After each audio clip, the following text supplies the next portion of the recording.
முழு மதுவிலக்கை நடைமுறைப்படுத்த அரசு மதுபான கடைகளை இழுத்து மூடு என்னும் கோரிக்கைகளை வலியுறுத்தி விடுதலை சிறுத்தைகளின் சார்பில் ஒருங்கிணைக்க பெற்று நடைபெற்றுக் கொண்டிருக்கிற இந்த ஆர்ப்பாட்டத்தில் நம்முடைய அழைப்பை ஏற்று வருகை இருந்து பங்கேற்று இந்த கோரிக்கைகளுக்கு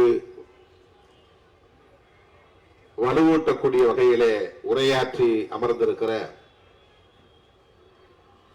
இந்திய கம்யூனிஸ்ட் கட்சியின் மாநில துணை செயலாளர் தோழர் மு வீரபாண்டியன் அவர்களே, எனக்கு முன்னர் இங்கே மிகச் சிறப்பான ஒரு உரையை வழங்கி முழுமையான மதுவிலக்கை ஏன் நடைமுறைப்படுத்த வேண்டும் என்பதை விளக்கி உரையாற்றி அமர்ந்திருக்கிற மார்க்சிஸ்ட் கம்யூனிஸ்ட் கட்சியின் தேசிய குழு உறுப்பினர் தோழர் ஜி ராமகிருஷ்ணன் அவர்களே, இந்த ஆர்ப்பாட்டத்தில் பங்கேற்று உரையாற்றி விடைபெற்று சென்றிருக்கிற நமது கட்சியின் சட்டமன்ற உறுப்பினர்கள் ஆலூர் ஷானவாஸ் அவர்களே, SS பாலாஜி அவர்களே, இந்நிகழ்வில் பங்கேற்று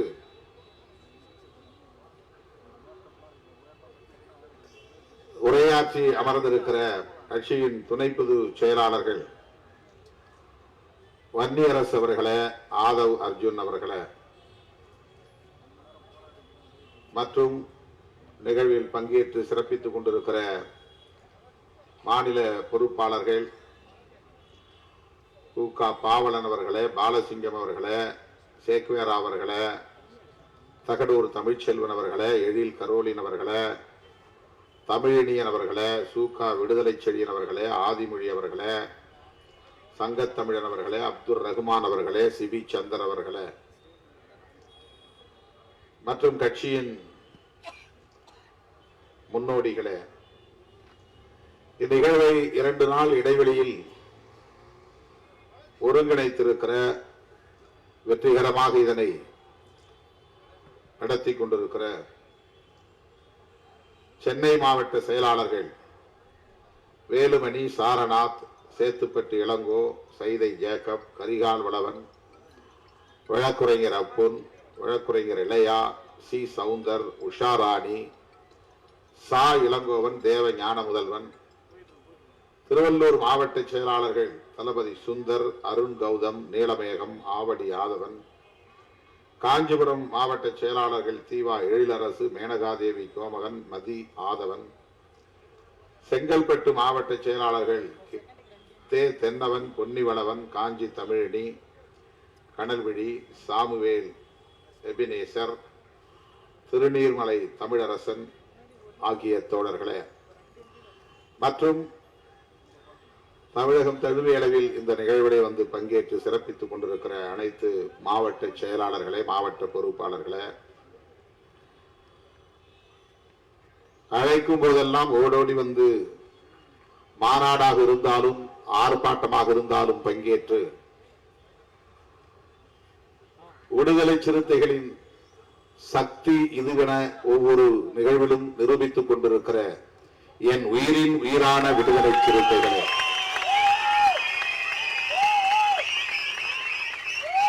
உங்கள் அனைவருக்கும் என்னுடைய பணிவார்ந்த வணக்கத்தை தெரிவித்துக் கொள்கிறேன். இன்றைக்கு நாடாளுமன்றம் கூடியிருக்கிறது. 18வது மக்களவை.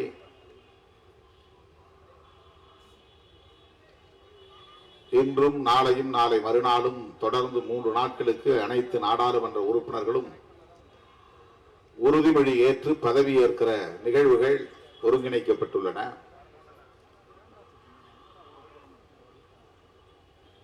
இந்த நாளில் இந்த ஆர்ப்பாட்டத்தை நாம் அறிவிக்கக்கூடிய அளவுக்கு ஒரு நெருக்கடிக்கு ஆளாகி இருக்கிறோம்.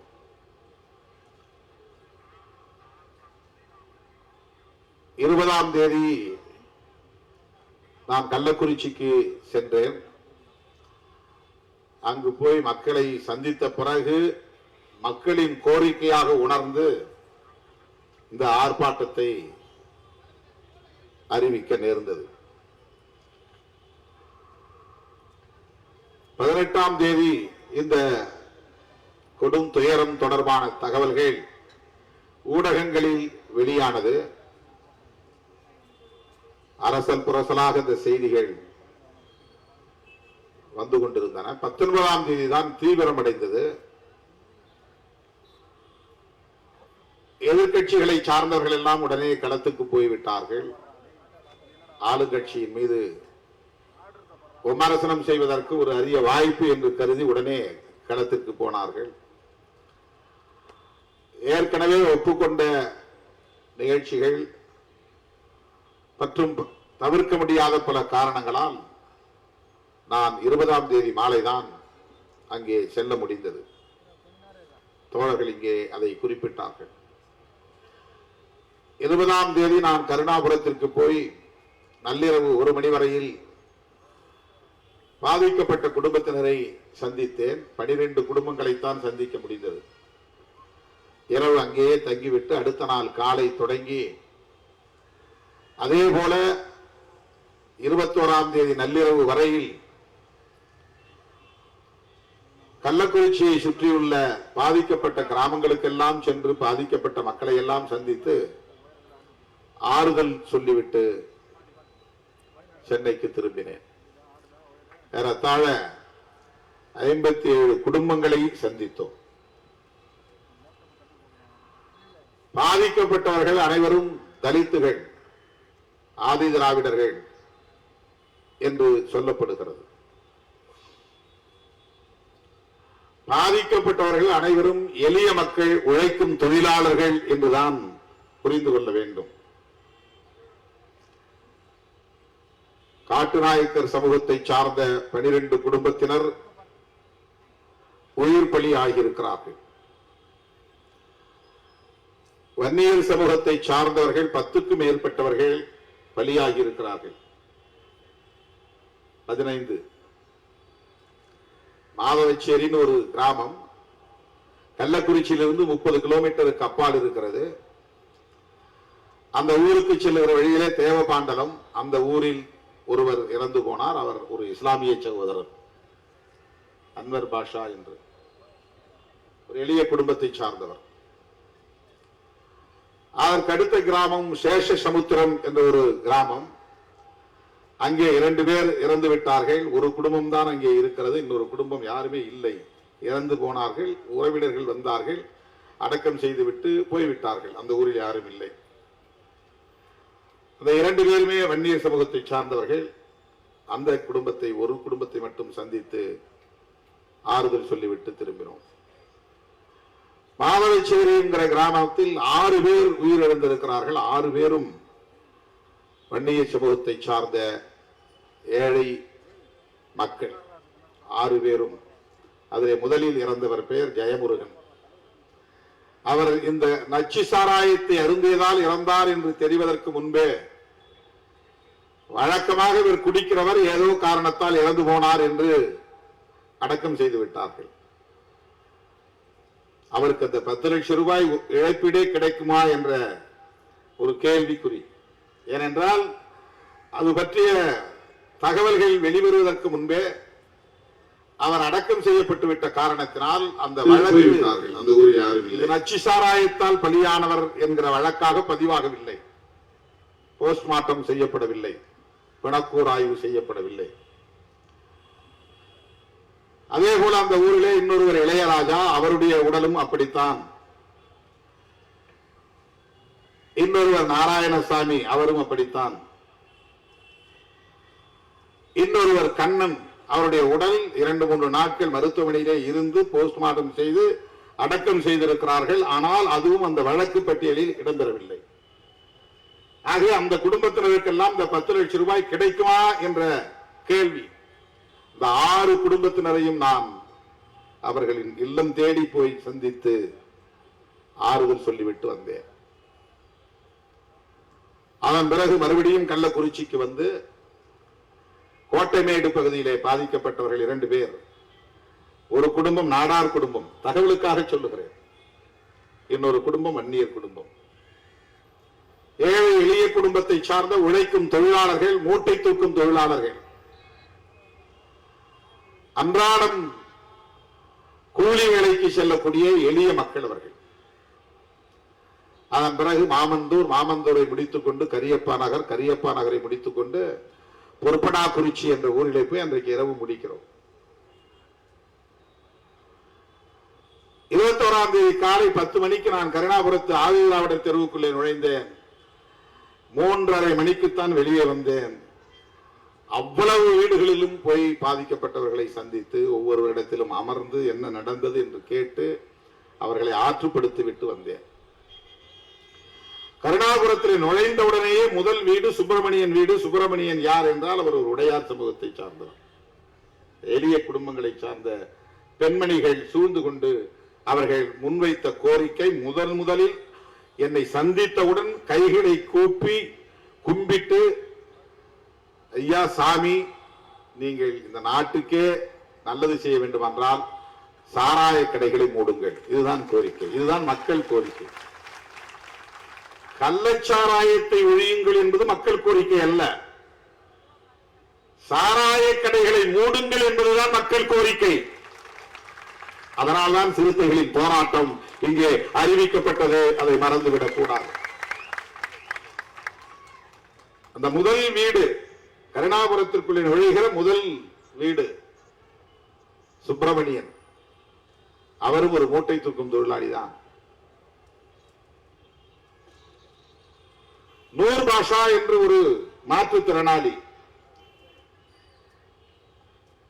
அவருடைய மனைவியை குடும்பத்தினரை சந்தித்தோம். 90 வயது இருக்கும் அந்த தாய், அவருடைய மாமியார். எலும்பும் தோலும் தான், அப்படியே ஒரு எலும்பு கூடு படுத்து கிடப்பது போல் படுத்து கிடக்கிறது. அந்த அம்மையார் படுத்திருந்தார். நூர் பாஷாவுக்கு குழந்தை இல்லை. இடுப்புக்கு கீழே செயலிழந்த நிலை அவருக்கு. அந்த அம்மாவுடைய தொழில் பூ கட்டி தருவது, மாலை கட்டி தருவது. அதாவது பூ வியாபாரம் அல்ல, வியாபாரம் செய்கிறவர்களுக்கு மாலை கட்டி தருகிற தொழில். பூ வியாபாரம் செய்வதற்கு ஒரு முதலீடு தேவை.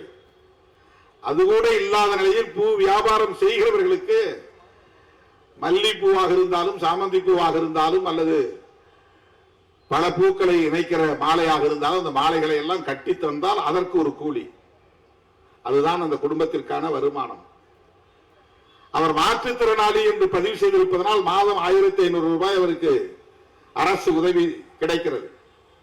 அந்த 1500 ரூபாயோடு இவர் பூ கட்டி அதன் மூலம் கிடைக்கிற வருமானத்தை கொண்டு தனக்கும் தன்னுடைய கணவருக்கும் தன்னுடைய மாமியாருக்கும் ஒவ்வொரு நாளும் அவர் உணவு ஏற்பாடு செய்ய வேண்டும், சமைத்து தர வேண்டும், இந்த குடும்பத்தை பார்த்துக் கொள்ள வேண்டும். முதலில் இறந்தவர்கள் சுரேஷ் பிரவீன். சுரேஷ் என்கிற ஒரு இளைஞன். அவன் இறந்தது வழக்கமாக குடிக்கிறவன், ஏதோ காரணத்தால் இறந்து விட்டான் என்றுதான் அவர்கள் நினைத்தார்கள். அவனுடைய குடும்பத்தை சார்ந்தவனே பிரவீன். அவனும் குடிப்பழக்கம் உள்ளவன், அதனால் ஏதோ காரணத்தால் இறந்து விட்டான். ஏதோ காரணத்தால் குடிக்கிற பழக்கம் உள்ளவன், அதனால் ஏதோ உடலை கெடுத்து, கல்லீரலை கெடுத்து, உடல் உள்ளுறுப்புகளை கெடுத்து விட்டது போலும், அதனால் அவன் இறந்து விட்டான் என்று கருதினார்களே தவிர அவர்களுக்கு யாருக்கும் அந்த சாராயத்தில் மெத்தனால் என்ற ஒரு நஞ்சு கலந்திருக்கிறது என்பது தெரியாதவர்களுக்கு. அந்த 2 பேர் இறந்த உடனேயே மாவட்ட ஆட்சித்தலைவர் சொன்னது ஏதோ வயிற்றுப்போக்கின் காரணமாக இறந்தார்கள். ஏன்னா யாருக்கும் தெரியாது, மாவட்ட ஆட்சியருக்கும் தெரியாது. சாராயத்தை குடித்ததனால் அந்த சாராயத்தில் கலந்திருந்த நஞ்சுதான் இந்த சாவுக்கு காரணம் என்று உணர்வதற்கு, அறிவதற்கு முன்னரே கலெக்டரும் ஒரு ஸ்டேட்மெண்ட் கொடுக்க வேண்டிய நிலைக்கு ஆளாகி இருக்கிறார். இப்படி ஒவ்வொரு வீட்டுக்குள்ளேயும் போனேன். இதுல ஒரு பெரிய வருத்தத்திற்குரிய ஒரு நிகழ்வு என்னவென்றால், இன்னொரு சுரேஷ், அவனும் இறந்து விட்டான், அவனுடைய மனைவியும் இறந்து விட்டார். அந்த மனைவியின் பெயர் வடிவுக்கரசி. அந்த வடிவுக்கரசி எப்படி இறந்தார், அவருக்கு குடிப்பழக்கம் உண்டா என்று நான் கேட்டேன். இளம் பெண். காட்டுநாயக்கர் தெருவிலே சாரதாவுக்கு இந்திராவுக்கு குடிப்பழக்கம் இருக்கிறது, 5:30 மணிக்கே எழுந்து போய் குடித்திருக்கிறார் என்று அவருடைய குடும்பத்தை சார்ந்தவர்களே சொல்லுகிறார்கள். வடிவுக்கரசிக்கும் அப்படி குடிப்பழக்கம் இருக்கிறதா என்று நான் கேட்டபோது சுற்றிலும் இருந்தவர்கள் சொன்னது அதிர்ச்சியாக இருந்தது. தோழர்களே, இந்த அம்மாவுக்கு உடல் நலிவு, அவருக்கு பௌத்திரம் அடிக்கடி வலி ஏற்படுகிற போது காலை கடன் கழிக்க முடியாது. பௌத்திரம் வந்தா காலை கடன் கழிக்க முடியாது. ஓம வாட்டர் குடிக்க வேண்டும் என்று அவராக விரும்பி தன்னுடைய மகளிடத்திலே சொல்லி போய் ஓம தண்ணி வாங்கிட்டு வா. அந்த பெண்ணு வெளியே போயிருச்சு ஓம தண்ணி வாங்குறதுக்கு. கணவன் சுரேஷ் 2 பாக்கெட் வாங்கிட்டு வந்து ஒரு பாக்கெட்டை உடைச்சி டம்ளர்ல ஊத்தி குடிச்சிட்டு அதே பாட்டில் அதே டம்ளர்ல இன்னொரு பாக்கெட்டை ஊத்தி வச்சுட்டு ஒரு போன் வந்தவனே போன் எடுத்துட்டு வெளியே போயிடுறாரு. இந்த அம்மா வெளியில இருந்து உள்ள வந்திருக்கிறாங்க. வந்ததும் அந்த டம்ளர்ல தண்ணி இருந்திருக்கு, அது ஓம தண்ணின்னு நினைச்சு எடுத்து குடிச்சிட்டாங்க. நம்ம போய் பொண்ணை வாங்கிட்டு வர சொன்னா அது வாங்கிட்டு வந்து ஊத்தி வச்சிருக்கு போல் இருக்கு, அதை குடிக்கணும்னு குடிச்சிருக்காங்க. ஓம தண்ணி மாதிரி தான் அதுவும் கலர்லெஸ், அதுல கலர் இருக்காது. ஒரு மஞ்சளா இருந்திருக்கோ அல்லது வேற மாதிரி ஏதாவது கலரா இருக்க, வெறும் அப்படியே தண்ணி, தேங்காய் தண்ணி மாதிரி சொல்லுவாங்களா, அப்படி இருந்துச்சு தண்ணி. நான் அது பார்த்தேன், அந்த பாக்கெட்லாம் தூக்கி போட்டிருந்தாங்க. பாக்கெட் தூக்கி போட்ட பாக்கெட்டை எடுத்து பார்த்தா அதுல கொஞ்சம் மிச்சம் இருந்த அந்த சாராயத்தை பார்த்தேன். அப்படியே கிளியரா இருக்கு, எந்த கலரும் கிடையாது அதுல. வடிவுக்கரசி அதனால் இறந்து போனார். சுரேஷ் குடிப்பழக்கம் உள்ளவர், மனைவி வடிவுக்கரசி ஓமத்தண்ணி என்று குடித்து இறந்து போனார். இப்படி ஒவ்வொரு வீட்டுக்குள்ளேயும் நுழைந்து ஒவ்வொருவரையும் தனித்தனியே சந்தித்து 70 வயது வரை முதிர்ந்த நபர்களும் இந்த குடிப்பழக்கத்திற்கு ஆளாகி இருக்கிறார்கள். 30 வயதுக்குட்பட்ட இளைஞர்களும் இளம் பெண்களும் இந்த குடிப்பழக்கத்திற்கு ஆளாகி இருக்கிறார்கள்.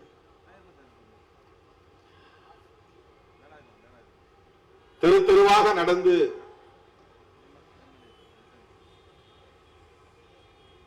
சிறுவங்கூர் என்ற ஒரு கிராமம், மாடூர் என்ற ஒரு கிராமம், வீரசவணபுரம் என்ற ஒரு கிராமம், இதெல்லாம் அந்த கள்ளக்குறிச்சியை சுற்றியுள்ள கிராமங்கள்.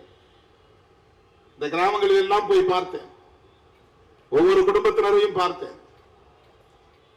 இன்னும் பலர் ஆபத்தான நிலையிலே இருக்கிறார்கள் என்று வந்து தாய்மார்கள் காலிலே விழுந்து கதறுகிறார்கள், கையெடுத்து கும்பிடுகிறார்கள். எப்படியாவது என் பேரப்பிள்ளையை காப்பாத்து, எப்படியாவது என் புருஷனை காப்பாத்து. ஆபத்திலே இருப்பவர்களை காப்பாற்றுங்கள் என்று சொல்லுகிற குரலுக்கு அடுத்து ஓங்கி உரத்து ஒலித்த குரல் சாராய கடைகளை மூடுங்கள் என்பதுதான். அன்றைக்கு இரவே நான் கள்ளக்குறிச்சி அரசு மருத்துவமனைக்கு போனேன். நூற்றுக்கணக்கானவர்கள் அங்கே அனுமதிக்கப்பட்டிருந்த நிலையில் 18 பேர் வெண்டிலேட்டர் பொருத்தப்பட்டு செயற்கை சுவாசத்தில் கிடத்தப்பட்டிருந்தார்கள். ஐசியூல இருந்தாங்க, தீவிர சிகிச்சை பிரிவிலே இருந்தார்கள். 18 பேரையும் தனித்தனியாக பார்த்தேன். அதிலே தலித்துகளும் உண்டு, தலித் அல்லாதவர்களும் உண்டு, இளைஞர்களும் உண்டு. பெரும்பாலும் அவ்வளவு பேருமே மூட்டை தூக்கக்கூடிய தொழிலாளர்களாக இருக்கிறார்கள், அல்லது கொத்து வேலை செய்யக்கூடிய தொழிலாளர்களாக இருக்கிறார்கள், ஓட்டுநர்களாக இருக்கிறார்கள்,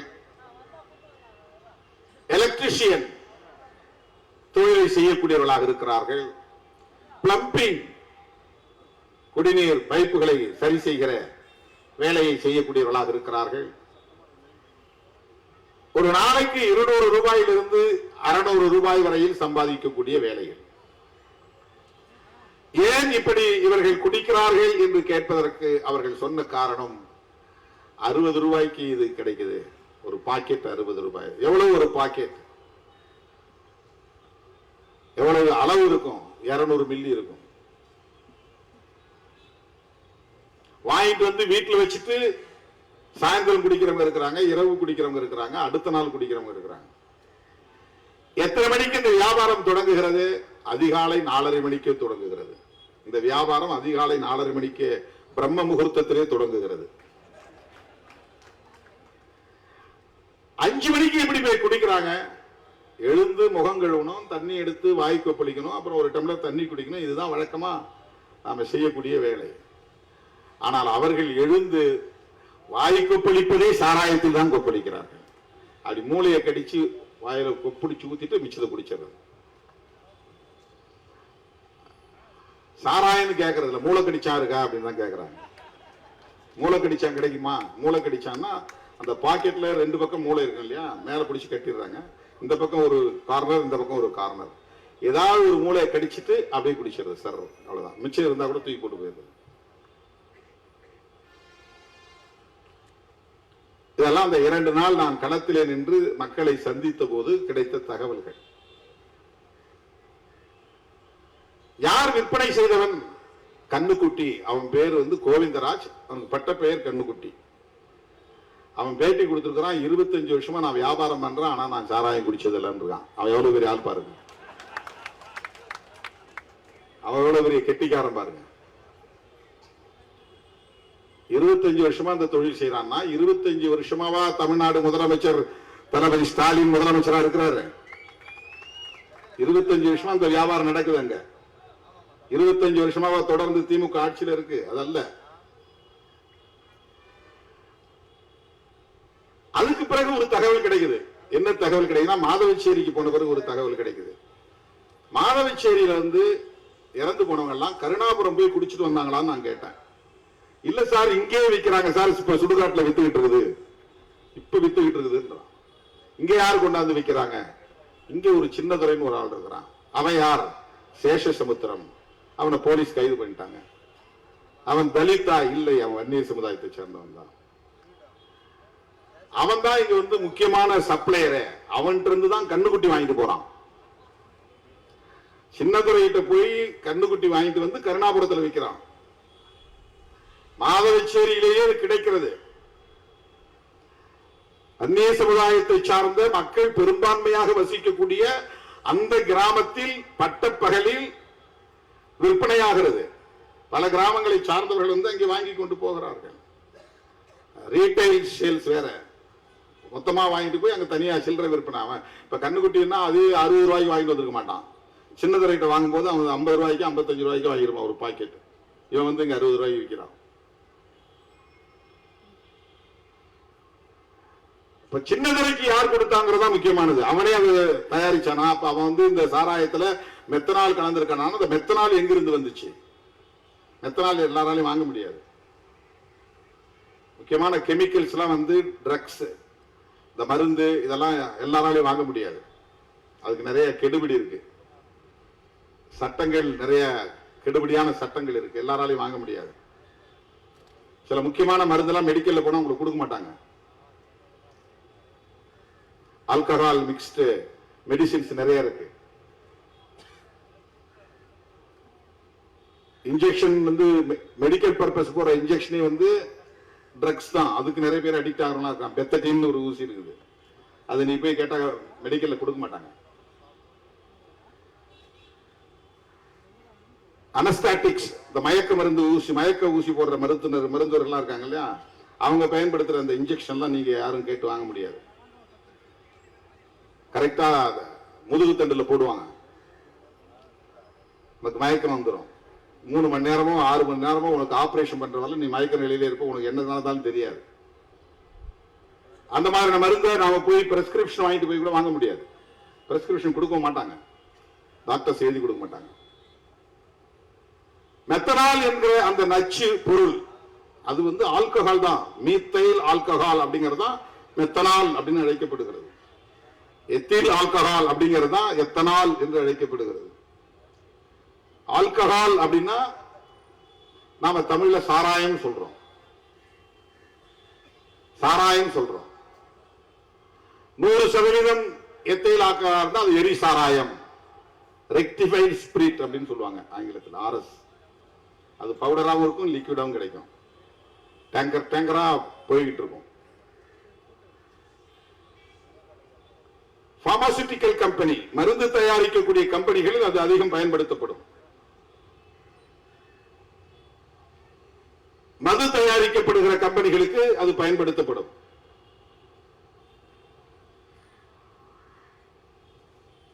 இந்த மது என்பது ஏதோ புதிதாக இந்த காலகட்டத்தில் திமுக, அண்ணா திமுக வந்த பிறகுதான் அறிமுகமானது என்று இல்லை. காலம் காலமாக மனிதன் தோன்றிய காலத்திலிருந்து மதுவுக்கும் மனிதனுக்கும் நெருக்கமான தொடர்பு உண்டு.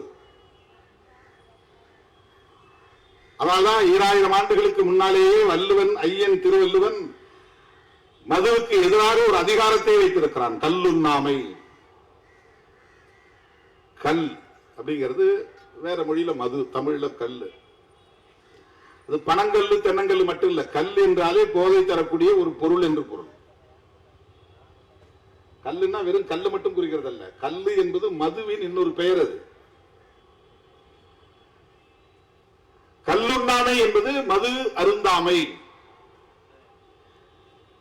வெவ்வேறு முயற்சிகளை ஏற்படுத்தி வெவ்வேறு வடிவங்களில் போதைக்கான பொருளை அப்பவே மனுஷன் தேடி இருக்கிறான். வெறும் கல்லு குடிச்சா போதெல்லாம் ஏறாது. அந்த கல்லுல ஊமத்தை காய போட்டு தேய்ப்பாங்க. உள்ள ஊமத்தை சாரும் சேர்ந்தாதான் கல்லு போதை வரும். கல்லு வெறும் கல்லு குடிச்சா போதையே ஏறாது. அது ஒரு புளிச்ச நீராகாரத்தை குடிச்ச மாதிரி இருக்கும். அது ஒரு மரத்துல நிறைய கல்லு கிடைக்காது. லிட்டர் லிட்டரா லட்சக்கணக்கான லிட்டர் தேவைப்படக்கூடிய இடத்துல நீங்க மரத்திலையும் தென்னை மரத்திலையும் கல் இறக்கி எப்படி நீங்க சப்ளை பண்ண முடியும்? பத்தாது. அந்த காலத்திலேயே கல்லு போதை தரக்கூடிய பொருளாக பயன்படுத்தப்பட்டிருக்கிறது. இந்த போதையை தருவதற்கு என்னென்ன பொருளை சேர்க்க முடியுமோ கள்ளச்சாராயம் காய்ச்சக்கூடியவர்கள் ஒரு பொருளை போட்டு ஊறல், அது பேரு ஊறல்னு பேரு, ஊற வைப்பான். பெரிய பெரிய டேங்கர்ல போட்டு பெரிய பெரிய பேரல் இருக்கு பாருங்க, இந்த தார்லாம் வரக்கூடிய டின் இருக்கு பாருங்க, அதெல்லாம் சுத்தம் பண்ணிட்டு அதுலதான் போட்டு ஊற வைப்பான். அதுல பன்னி விட்டையும் கலக்குறான். போதை தர்றதுக்கு ஊரல் தயாரிப்பதில் பன்னி விட்டையும் கலக்குறான், பேட்டரி செல் கலக்குறான். பல மரங்களுடைய நார்கள், நாவப்பட்ட, வேலம்பட்ட, பெரிய பெரிய மரங்கள்ல இருந்து பட்டையை உரிச்சு அந்த பட்டையை போல நசுக்கி உள்ள போடுவான். சாராயம் காய்ச்சறதுல அதை பல நாட்கள் ஊற வைக்கணும், மாத கணக்கில் ஊற வைக்கணும், மண்ணுக்கு அடியில் புதைச்சு வைப்பான். அப்புறம் தான் அதை காய்ச்சி அந்த ஆவி வெளியே வரும்போது அதை குளிர வச்சு தனியா வடிச்சு எடுப்பான். சாராயம் காய்ச்சறது ஒரு பெரிய தொழில். அது காலங்காலமாக இருந்து வருகிறது, இப்போது இல்லை. இதெல்லாம் மனுஷன் தன்னுடைய முயற்சியில் அப்பவே கண்டுபிடிச்சிருக்கான். எதெல்லாம் போட்டா போதை ஏறுன்னு அவனுக்கு தெரியும். இப்ப டர்பன்டைன்ல பயன்படுத்துறாங்க, அந்த பெயிண்ட் எல்லாம் அடிக்கிறாங்க பாருங்க, அந்த பெயிண்ட் எல்லாம் எடுத்து பயன்படுத்துறாங்க. அதுல இருந்து எடுத்து போதையை பிரிக்கிறாங்க. எல்லாத்திலையும் ஆல்கஹால் மிக்ஸ்ட். இந்த நீங்க பெயிண்ட் அடி வார்னிஷ் அடிக்கும் போதே ஒரு ஸ்மெல் வரும் பாருங்க, அதெல்லாம் ஆல்கஹால் மிக்ஸ்ட். அது இந்த ஆல்கஹாலை பிரிக்கிறது. மெயினா ஆல்கஹால் எதுல இருந்து தயாரிக்கிறாங்கன்னா கரும்பு சாறுல இருந்து தான் தயாரிக்கிறாங்க. கரும்பு அரைக்கும் போது சக்கரை வெளியே வந்த பிறகு அது மொத்தமும் சர்க்கரை ஆவறது இல்லை. அதுல மொலாசஸ் ஒரு பிரிவு தனியா எடுக்கிறாங்க. அதை வடிச்சு அதுல இருந்து தான் ஆல்கஹால் எடுக்கிறாங்க. சுகர் ஃபேக்டரியில வெறும் சர்க்கரை மட்டும் உற்பத்தி ஆவறது இல்லை. சுகர் ஃபேக்டரி சர்க்கரை ஆலையில மிக முக்கியமான உற்பத்தியே மொலாசஸ் தான். இந்த மொலாசஸ் எதுக்காகனா ஆல்கஹால் உற்பத்தி பண்றதுதான். இந்த ஆல்கஹால் சாராயம் தயாரிக்க, மது தயாரிக்கும் பயன்படுத்தப்படுகிறது, மருந்து தயாரிப்பதற்கும் பயன்படுத்தப்படுகிறது. மெடிசின்ஸ், மாத்திரையா இருந்தாலும் சரி, இன்ஜெக்ஷன் ஊசி போடக்கூடிய மருந்தாக இருந்தாலும் சரி.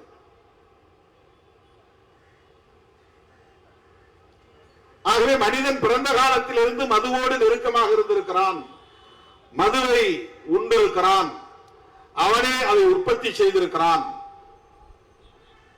நெல்லரிசியே மது உற்பத்திக்கு முக்கியமான ஒரு மூலப்பொருள். நெல் அரிசி, அரிசியை நீங்க ஊற வச்சு அதை சோறாக்கி ஊற வச்சாக்க இங்கெல்லாம் சுண்டிச்சோறுன்னு கிடைப்பாங்க. சுண்டைச்சோற, சுண்டிச்சோறு. அடையாறு பக்கம், பெச நகர் பக்கம் போனீங்கன்னா சுண்டகஞ்சி. அரிசி ஆல்கஹால். சில பேர் நிறைய பழைய சோறு சாப்பிட்டா மயக்கம் வர்ற மாதிரி இருக்குப்பா, போய் நான் படுக்கணும்னு போய் படுப்பான். ஏன்னா அந்த 3 நாள் 4 நாள் ஊறின பழைய சோறு அது செல்ஃப் ஜெனரேட்டட் ஆல்கஹால் சொல்லுவாங்க, தன்னுற்பத்தி ஆல்கஹால். சில பொருளை அப்படியே போட்டு ஊற வச்சுன்னா அதுல ஆல்கஹால் உற்பத்தி ஆயிரும். அதுல ஒரு பொருள் அரிசி. திராட்சை பழங்கள்லாம் போட்டு ஊற வச்சுட்டா அது ஒயின் சொல்றாங்க. அது ஆல்கஹால் அதுல உற்பத்தி ஆகுது.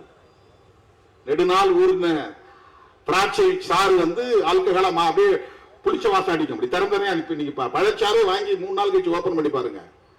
ஆரஞ்சோ சாத்துக்குடியோ அல்லது கிரேப் திராட்சையோ சாறு வாங்கிட்டு வந்து மூடி சாப்பிடாம மூடி வச்சுட்டு ஒரு 3 நாள் கழிச்சு திறந்து பாருங்க. திறக்கும்போது கப்புன்னு அடிக்கும். அப்படியே சாராய வாட்டை அடிக்கிற மாதிரி அடிக்கும்.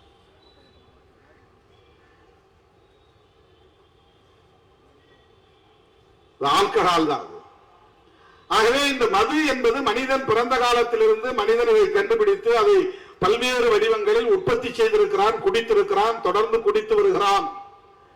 இது அனைவரும் ஒப்புக்கொள்ள வேண்டிய உண்மை. அதனால்தான் 2000 ஆண்டுகளுக்கு முன்னால் ஐயன் திருவள்ளுவன் 133 அதிகாரங்களை எழுதிய அந்த திருக்குறளில் ஒரு அதிகாரம் கல்லுண்ணாண்மை. அவன் வந்து மதுவிலக்கு கொள்கை. அவர்களின் வாரிசுகள் நாம் மதுவிலக்கு கொள்கையை பேசுகிறோம். ஐயன் வள்ளுவனின் வாரிசுகள் நாங்கள். அவருக்கும் பாட்டன் தான் 500 வருஷத்துக்கு முன்னால பிறந்தவர் நம்முடைய புத்தர். வள்ளுவனுக்கு முன்னால பிறந்தவர் 500 வருஷங்களுக்கு முன்னால. அவரும் வந்து மது கூடாது அப்படிங்கிறார். நமக்கு வரலாறு தெரிந்த காலத்திலிருந்து மதுவுக்கு எதிராக பலர் போராடி இருக்கிறார்கள், கருத்து பரப்பலை செய்திருக்கிறார்கள். நம்மையெல்லாம் மனிதர்களாய் தலைவர் வைத்த நம்முடைய மகத்தான தலைவர் புரட்சியாளர் அம்பேத்கர் அவர்கள் பம்பாய் மாகாணத்திலே சட்டமன்ற உறுப்பினராக இருந்த போதே அந்த அவையில் மதுவிலக்கை வலியுறுத்தி பேசியிருக்கிறார். நாங்கள் அம்பேத்கரின் வாரிசுகள், அதனால் மதுவிலக்கை வலியுறுத்துகிறோம். நாங்கள் பகவான் புத்தரின் வாரிசுகள், ஐயன் திருவள்ளுவனின் வாரிசுகள். எனவே மதுவிலக்கு கொள்கையை ஒரு தொலைநோக்கு பார்வையோடு நாங்கள் முன்வைக்கிறோம். தற்காலிக அரசியல் ஆதாயத்திற்காக இதை பேசவில்லை. புரட்சியாளர் அம்பேத்கர் அவர்கள் அரசமைப்பு சட்டத்தை எழுதுவதற்கான வாய்ப்பை பெற்ற சூழலில் அரசமைப்பு சட்டத்திலேயே அதை பதிவு செய்கிறார். இந்த கோரிக்கையே அதுதான். தமிழ்நாடு அரசே என்று நாங்கள் கோரிக்கை வைத்தாலும் கூட எங்கள் கோரிக்கை இந்த மதுவிலக்கு கோரிக்கையை தமிழ்நாட்டிலே தடை செய்யுங்கள் என்று மட்டும் நாங்கள் சொல்லவில்லை. இதை தேசிய கொள்கையாக அறிவிக்க வேண்டும். இந்தியா முழுவதும் மதுவிலக்கை நடைமுறைப்படுத்த வேண்டும்.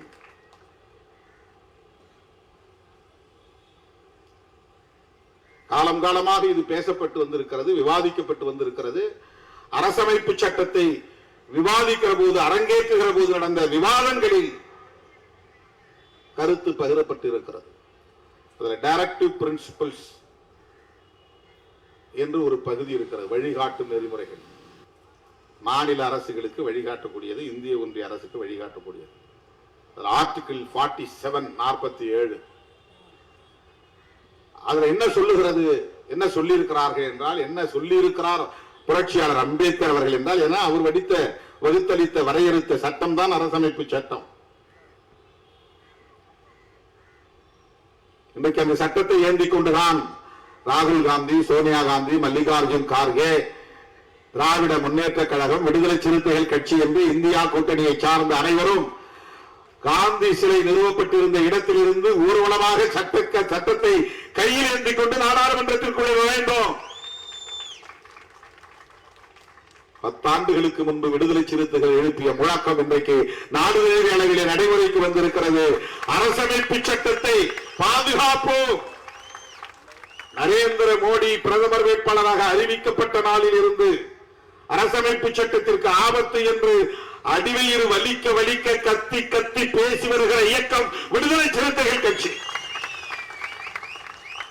டிமானிட்டைசேஷன் என்று ரூபாய் மதிப்பிழப்பு நடவடிக்கையை மேற்கொண்ட உடனேயே பாண்டிச்சேரி, புதுச்சேரியில் அரசமைப்பு சட்ட பாதுகாப்பு மாநாட்டை நடத்திய இயக்கம் விடுதலை சிறுத்தைகள் கட்சி. தமிழ்நாடு பாண்டிச்சேரி என்று மட்டுமில்லாமல் ஆந்திராவிலே மட்டும் 3-4 இடங்களிலே, குப்பம், மதனப்பள்ளி, பல்வேறு இடங்களிலே, குண்டூர் போன்ற இடங்களிலே அரசமைப்பு சட்ட பாதுகாப்பு மாநாட்டை நடத்தியிருக்கிறோம். கர்நாடகாவில் நடத்தியிருக்கிறோம், தெலுங்கானாவில் நடத்தியிருக்கிறோம்.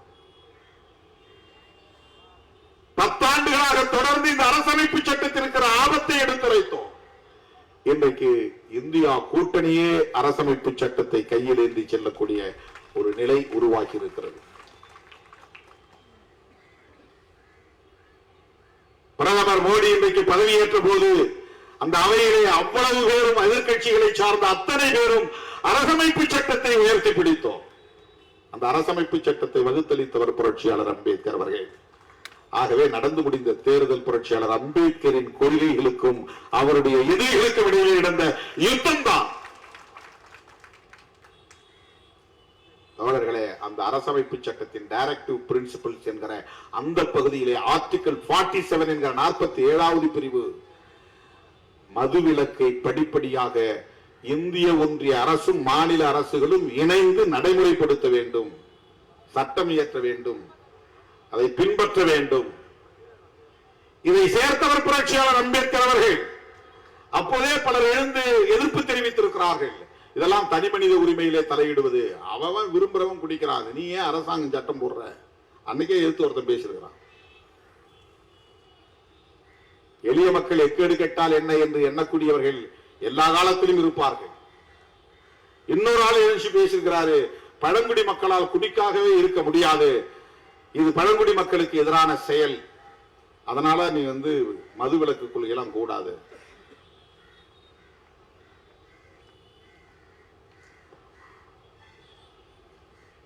புரட்சியாளர் அம்பேத்கர் அவர்கள் அதிலிருந்து சமரசம் செய்து கொள்ளவில்லை, விடாப்பிடியாக இருந்தார். அதனால் அரசமைப்பு சட்டத்திலே அது இணைக்கப்பட்டது. 47வது ஆர்டிகிள். அந்த அடிப்படையில் தான் இன்றைக்கு இந்தியா முழுவதும் தோழர்களே நார்காட்டிக்ஸ் என்ற ஒன்று, போதை பொருள் சம்பந்தமான நார்காட்டிக்ஸ் கண்ட்ரோல் பீரோ அப்படின்னு ஒரு அமைப்பு, ஒரு நிறுவனமே உருவாயிருக்கு. நார்காட்டிக்ஸ் தான் வெறும் சாராயம் மட்டும் இல்ல, அனைத்து வகையான போதைப் பொருள்களையும் கட்டுப்படுத்தக்கூடிய ஒரு மையம். அது எதன் அடிப்படையில் உருவாக்கப்பட்டு இருக்கிறது என்றால் கான்ஸ்டிடியூஷன் ஆர்டிகல் 47 47வது அரசமைப்பு உறுப்பின் அடிப்படையில் அது உருவாக்கப்பட்டிருக்கிறது. NCB narcotics. நார்காட்டிக்ஸ் என்றால் அனைத்து வகையான போதைகளையும் குறிக்கும். அதுல மதுவும் சாராயமும் அடங்கும், இதர போதைப் பொருள் கஞ்சா, பிரவுன் சுகர், ஹெராயின், கோக்கைன், இப்படி பல பொருள் இருக்கு, வாயில் நுழையாத பொருளாக. இதெல்லாம் இன்றைக்கு புழக்கத்திலே இருக்கிறது, இந்தியா முழுக்க புழக்கத்திலே இருக்கிறது. போன முறை நாடாளுமன்றத்தில் நான் பேசுகிற போது அதானியுடைய ஏர்போர்ட் வழியாக பல ஆயிரம் கோடி மதிப்புள்ள போதைப் பொருள்கள் கைப்பற்றப்பட்டிருக்கின்றன. இது எப்படி அரசுக்கு தெரியுமா என்ற கேள்வியை நான் எழுப்பினேன். இந்த போதைப் பொருள்கள் வணிகம் என்பது மிகப்பெரிய ஒரு நெட்வொர்க். அது தடை செய்யப்பட்டிருக்கிறது, சட்டம் இருக்கிறது, ஆனாலும் புழக்கத்திலே இருக்கிறது, பயன்பாட்டிலே இருக்கிறது. இன்றைக்கு பள்ளிக்கூடங்கள் வரையில், கிராமப்புறத்து பள்ளிக்கூடங்கள் வரையில் ஊடுருவி இருக்கிறது. அதைவிட பெரிய வேதனை என்னவென்றால், பெண் பிள்ளைகளே இன்றைக்கு போதைப் பொருள்களை பயன்படுத்தக்கூடிய அளவுக்கு பள்ளி மாணவிகளே போதைப் பொருள்களை பயன்படுத்தும் நிலை உருவாகி இருக்கிறது. இந்தியா முழுவதும் இருக்கிறது. இதை பற்றிய கவலை இன்றைக்கு திமுக அரசை கடுமையாக விமர்சிக்கக்கூடிய அண்ணாமலை, எடப்பாடி போன்றவர்களுக்கு உண்டா என்ற கேள்வியை தான் நாங்கள் எழுப்புகிறோம். திமுகவுக்கு வக்காலத்து வாங்கி அல்ல, இது நாடு தழுவிய பிரச்சனை, இது மக்களின் பிரச்சனை, உழைக்கும் மக்களின் பிரச்சனை, ஒரு தேசத்தை பாழ்படுத்தும் பிரச்சனை. இது 50 பேரோ 60 பேரோ இறந்துவிட்ட பிரச்சனையைத்தான் நாம் பேசுகிறோம். லட்சக்கணக்கான இளைஞர்கள், பெண்கள் செயலிழந்தவர்களாக மாறி இருக்கிறார்கள். அது எவ்வளவு பெரிய பாதிப்பு. செத்து போன அந்த 50 பேர் அல்ல பிரச்சனை, அவனால் செத்து போயிடலாம், பிரச்சனை இல்லை. குடும்பத்தில் உள்ள பெண்களுக்கும் பிள்ளைகளுக்கும் ஒரு பாரம் தொலைந்தது என்று ஆகிவிடும். அவன் உயிரோடு இருக்கிறதால அந்த குடும்பத்துக்கு பெரிய பாரம் தான். ஒரு ட்ரங்கார்டு, குடிப்பழக்கத்திற்கு அடிமையானவன் குடி நோயாளி என்றுதான் அழைக்கப்பட வேண்டும். அவன் குடிகாரன் அல்ல, குடி நோயாளி. அவரது குடும்பத்திற்கு பெரும் பாரம். குளிக்க மாட்டான், நல்ல உடை உடுத்த முடியாது, தேவையான நேரம் உறங்க மாட்டான், பொது இடத்தில் ஒழுங்கீனமாக நடந்து கொள்வான், கண்ட இடத்தில் வீழ்ந்து கிடப்பான், ஆடை இல்லாமல் கிடப்பான். உன் புருஷன் அங்கே கிடக்கிறான், வீழ்ந்து கிடக்கிறான், போய் தூக்கிட்டு வா. வாந்தி எடுத்து கிடப்பான், மலஜலம் கழித்து கிடப்பான். இதெல்லாம் குடும்பத்தின் மானம் போகிற செயல். அவனை திருத்த முடியாது. காலில் விழுந்து கதறி எழுதாலும் அவன் மாறமாட்டான். மிகப்பெரிய பாரமாக மாறுகிறான். அவன் குடும்பத்திற்கு பாரமாக மாறுகிறான் என்பதை விட ஒரு தேசத்தின் மனிதவிடம் பாதிக்கப்படுகிறது. அப்படி ஒவ்வொரு இளைஞனும் பாதிக்கப்பட்டால் யோசித்து பாருங்கள். 20 வயது 21 வயதிலே திருமணம் செய்து பெண்டாட்டி பிள்ளைகளோடு மகிழ்ச்சியாக இருக்க வேண்டியவனுக்கு குடிப்பழக்கத்திற்கு அடிமையானால் கல்யாணம் பண்ணி வைத்தாலாவது திருந்து விடுவான் என்று பெற்றோர் நம்பி அதை மறைத்து ஊரான் வீட்டு பிள்ளையை ஏமாற்றி திருமணம் செய்து கடைசியில் அந்த பெண் அந்த பிள்ளைகள் கடுமையான பாதிப்புக்கு ஆளாகக்கூடிய ஒரு நரக வாழ்க்கையை சந்திக்கக்கூடிய நிலை. குடித்துவிட்டு வருகிறவன் பெண்டாட்டியை அடிக்கிறான், பிள்ளைகளை அடிக்கிறான், பள்ளிக்கூடத்துக்கு போகாதே என்று சட்டையை கிழிக்கிறான், சான்றிதழ்கள் பெற்று வந்தால் சான்றிதழ்களை கிழிக்கிறான். இதெல்லாம் டொமஸ்டிக் வயலன்ஸ், குடும்பத்தில் நடக்கிற வன்முறைகள். ஆனால் அதை விட ஒரு பெரிய ஆபத்து, இந்த இளைஞர்கள் எல்லாம் எவ்வளவு பெரிய ஆற்றல், இளைஞர் சக்தி, யூத் போர்ஸ், இளைஞர்களும் இளம் பெண்களும் எவ்வளவு பெரிய ஆற்றல் மிக்கவர்கள். அவர்களால் எழுந்து நிற்க முடியாத அளவுக்கு தடுமாறி தடுமாறி விழுகிறார்கள். தன்னுடைய பெண் பிள்ளைகளை பாதுகாக்க வேண்டும் என்கிற பார்வை இல்லாமல் கிடக்கிறார்கள். அவர்கள் பட்டினி கிடக்கிறார்களா, சாப்பிடுகிறார்களா என்று கூட அவனால் தெரிந்து கொள்ள முடியவில்லை. இந்த பிள்ளைகள் படிக்க வேண்டுமே என்கிற கவலை அவனுக்கு இல்லை. அவன் அந்த குடும்பத்திற்கு மட்டுமல்ல, ஒரு தேசத்திற்கே பெரிய சொத்து. ஒவ்வொரு இளைஞனும் தேசத்திற்கான சொத்து. மனித வளம், ஹியூமன் ரிசோர்ஸ், குடிப்பழக்கத்திற்கு அடிமையாவதால் மனித வளம் கடுமையாக பாதிக்கப்படுகிறது. ஒரு ஊரின் வளர்ச்சி பாதிக்கப்படுகிறது, ஒரு மாநிலத்தின் வளர்ச்சி பாதிக்கப்படுகிறது. பல பேர் டிரைவர்களாக வர வாய்ப்பு இருக்கிறது, பேராசிரியர்களாக வர வாய்ப்பு இருக்கிறது, வழக்குரைஞர்களாக வர வாய்ப்பு இருக்கிறது, ஆசிரியர்களாக வர வாய்ப்பு இருக்கிறது, பேராசிரியர்களாக வர வாய்ப்பு இருக்கிறது. ஆனால் அவன் ட்ரங்கார்டாக மாறி மதுவுக்கு அடிமையாகி, அடிக்ஷன், அது இல்லாம அவனால இருக்க முடியாது. அதான் அடிக்ஷன். அந்த பொருளை தேடும், எழுதிச்சு உடனே அது குடிச்சா தேவலான்னு தேடும். அம்மா சண்டை போடுறாங்க, ஆமா. அப்பா சண்டை போடுறாரு, சரி. பொண்டாட்டி சண்டை போடுறா, ரைட்டு. பிள்ளைங்க நடுத்தரவு நிக்குது, எல்லாம் தெரியுது, ஆனா விட முடியாது. அதான் அடிக்ஷன். தப்புன்னு தெரியுது, ஆனா விட முடியல, அதுதான் அடிக்ஷன். சில பேருக்கு காலையில ஒரு பீடியை பத்த வச்சாதான் அவனுக்கு டாய்லெட்டே போக முடியும், இல்லைன்னா அவன் டாய்லெட் போக முடியாது. அது அடிக்ஷன். போய் பீடியை பத்த வச்சுதான் அவன் போய் பப்ளிக் டாய்லெட் போய் உட்காருவான், இல்லைன்னா அவன் பித்து பிடிச்ச மாதிரி அலைவான். போய் ஏதாவது, இப்பெல்லாம் பீடி இல்லை, இப்ப சிகரெட் தான். நிக்கோட்டினுக்கு அடிக்ஷன் இது. பீடி சிகரெட் குடித்து குடித்து பழகி பழகி அதுக்குள்ள அவனுடைய பிரெயின் அதுக்கு அடிக்ட் ஆயிருது. அவனுக்கு காலையில் எழுச்சோன்னே அது. சில பேர் காஃபியோ டீயோ குடிச்சாதான் டாய்லெட்டுக்கு போவான், இல்லைன்னா அவனுக்கு சும்மா உட்காந்தே இருப்பான். அது அடிக்ஷன். அது ஒரு நாளைக்கு 16 டீ குடிச்சேன், 16 காஃபி குடிச்சேன் சில பேர். அடிக்ஷன். காஃபில காஃபைன் அப்படின்னு ஒரு போதை பொருள் இருக்கு, அது ஒரு அடிக்ஷன். அது அந்த போதை பொருளுக்கு அடிக்ஷன் ஆயிடுவான். சிகரெட்ல பீடியில நிக்கோட்டின் ஒரு போதை பொருள் இருக்கு, அதுக்கு அடிக்ஷன் ஆயிடுவான். பிரெயின் அதை எந்த நேரம் தேடிக்கிட்டே இருக்கும். அது இருந்தாதான் பிரிஸ்கா இருக்கும். உடனே அப்பா இப்பதான்டா ஃப்ரீயா இருக்கு வேலை செய்வான். அவன் சொல்ற காரணம் உண்மையில உடம்பு வலியை ஆள குடிக்கிறங்கிறதான் கிடையாது. அதுக்கு பழக்கப்பட்டு போய் அவன் மைண்ட் அதை தேடுது, அவன் மனமும் அவனுடைய பிரெயின் அதை தேடுது, அதுக்காக தான் குடிக்க போறான். அந்த நேரத்தில் அவன் வேலை செய்யறது போது ஒன்றும் தெரியாது, அவன் பிறகு வலிக்கும். போதையில வலி போய் மறந்துடுறதை தவிர வலியை போக்குறது இல்ல. போதை கவலையில இருப்பான், கொண்டாட்டி திட்டா அல்லது கடன் பிரச்சனை, பல்வேறு குடும்ப பிரச்சனைகள், அதை ஃபேஸ் பண்ண முடியாது. அவனால ஃபேஸ் பண்ண முடியாம போய் ஒரு 2 பெக்கு அடிச்சுட்டு வருவாங்க. அவர் அடிச்ச உடனே மேல போயிடுவார், அப்படியே அந்த பிரச்சனை போயிடும். அது பிரச்சனையை ஃபேஸ் பண்ண முடியாம அவன் வந்து தப்பிக்கிற வழி அது. அது ஒரு எஸ்கேபிசம். அது வந்து அடிக்ஷன் ஆயிடும்.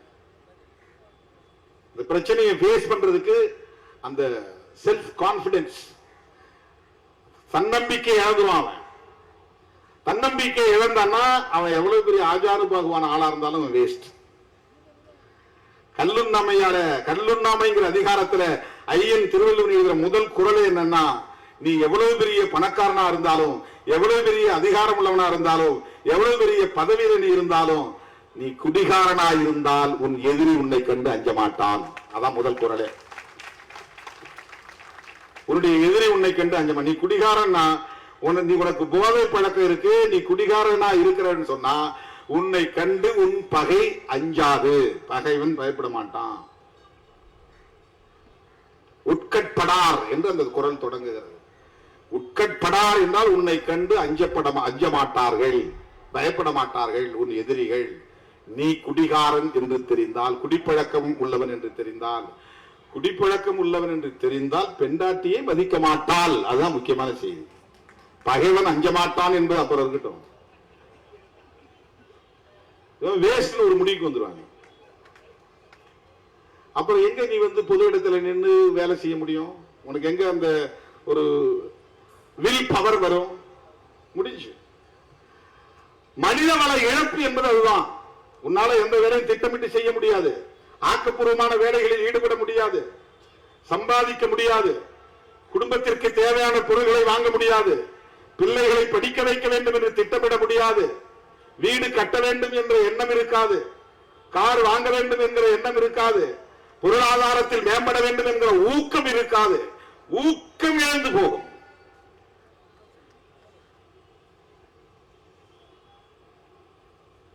உடம்புல எந்த உறுப்பு பாதிக்கப்பட்டாலும் ரீப்ளேஸ் பண்ணிடலாம்.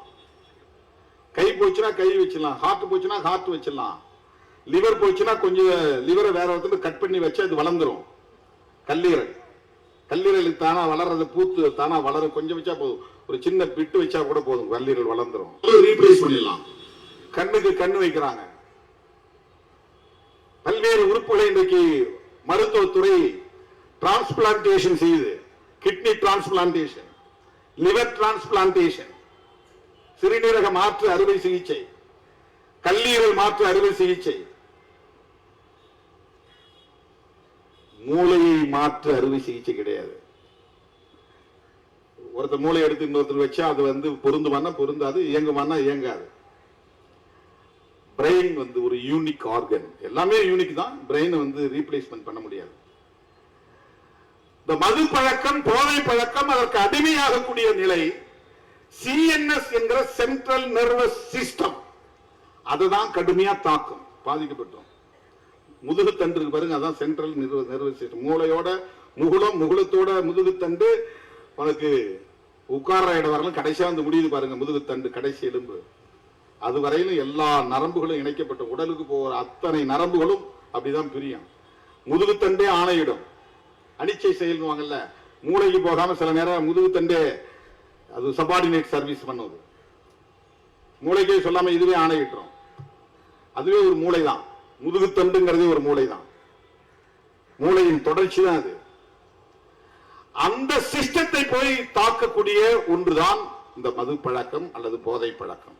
நீ எந்த மது அருந்தினாலும் சரி, கஞ்சா அடிச்சாலும் சரி, நிக்கோட்டினுக்கு, ஹெராயின், பெத்தடின் போன்ற எந்த மருந்து பொருள்களுக்கு நீ அடிமையானாலும் உன்னுடைய சென்ட்ரல் நர்வஸ் சிஸ்டம் அது அடிபட்டு போச்சுன்னா உனக்கு எல்லாமே சரியாது.